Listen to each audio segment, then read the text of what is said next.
First of all, shooting your videos is not just for yourself, right? You want people to watch it. You want your audience to be engaged. You want your audience to be watching your videos, correct? That being said, shooting your video, your travel video, of course, is an art.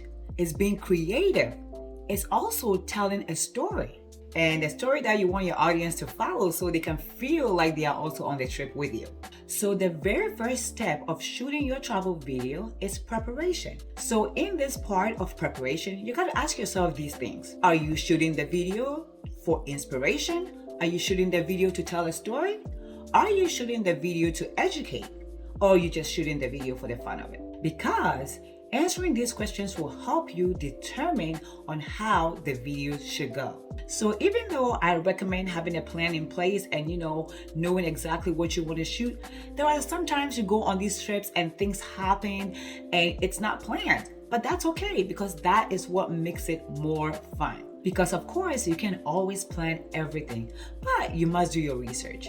Doing your research meaning that is the places that you are planning on shooting, is it for sunrise? Is it for sunset? Is it for, ocean? Is it an adventure? Is it in the mountains, hiking? You got to think about all of that, because that will determine what time of day you need to shoot these videos. Because there are places where the sunset is amazing, but if you choose to go at a certain time, you may not have the whole experience. So you got to think about all these things so you know exactly what time you need to show up to these places to do your video shooting. So step number 2, your videos come out really amazing when you take single shots. So single shots meaning do not videotape video continuously, but take focus on one aspect of the videoing and then take that portion, take single shot, single clips, because in the end, we will be putting everything together and that forms the story. So for example, your first single shot could be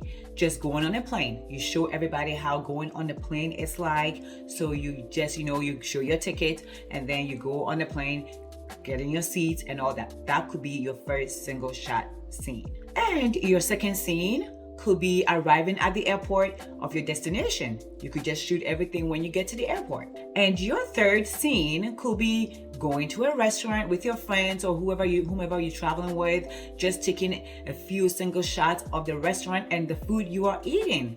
Food is always a good idea. So your next scene of your video could be an adventure you guys are going on the next day, maybe taking videos of sunrise, which is always so gorgeous and beautiful. You can make that definitely, absolutely as a part of your travel video, and people will love that. Always remember to include close-up shots so that it can keep the intensity or keep the video very interesting. So step number 3, make sure your videos are not too shaky. Make sure your videos are not shaky, because nobody wants a shaky video, right? Your audience are not going to be impressed with your video if you shoot a very great, amazing video, but it's so shaky. So how do you prevent your videos from shaking? It's to get gimbal. Gimbal helps a lot to prevent your videos from looking all shaky. And also, most of the time, your phone or your whatever recorder you are using also has hyperlapse, it has time lapse, it has slow-mo. You can use all those effects to shoot the different aspects of your travel videos, so that when you come back and you are editing them, you know that you can always include certain parts in them and they will look so amazing, just like a pro. So one thing that you also want to remember though is if you are shooting your videos for YouTube, always make sure your camera is in landscape or horizontal mode, right? And so that's how you want to shoot your videos. Now, let's say you are shooting for Facebook or you are shooting for Reels, Instagram Reels, then you want to make sure that your camera is in vertical mode. You also want to make sure that you are wiping your camera lenses at all times, because sometimes when you travel,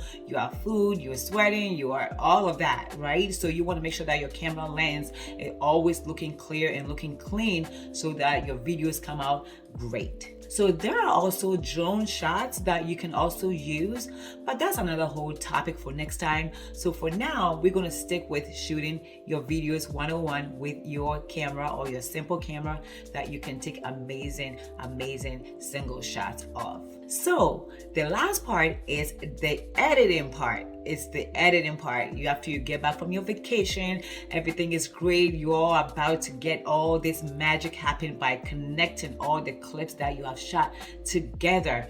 And that is going to help you form the story. Now, remember that in the editing part, you want to be able to tell your story. You want to be able to have the story be captivating, and as the audience watch or the viewer is watching, they want more and they want more and they want more. So you want it to be amazing and captivating.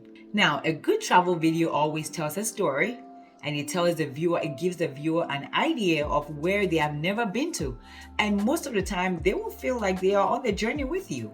Now, you want your travel video to be a story. You want your travel video to be captivating. You want your travel video to be so in such a way that your audience will keep coming back for more. Oh, what do we expect next, right? You want them to feel like they are on the trip with you. You want to inspire somebody to take that trip, that same trip you did take next time, based on the story you have told them. So I just want to say thank you for being here, and I thank you so much for subscribing, liking, and sharing, and of course giving us a thumbs up, because it helps our videos and it helps our channel grow.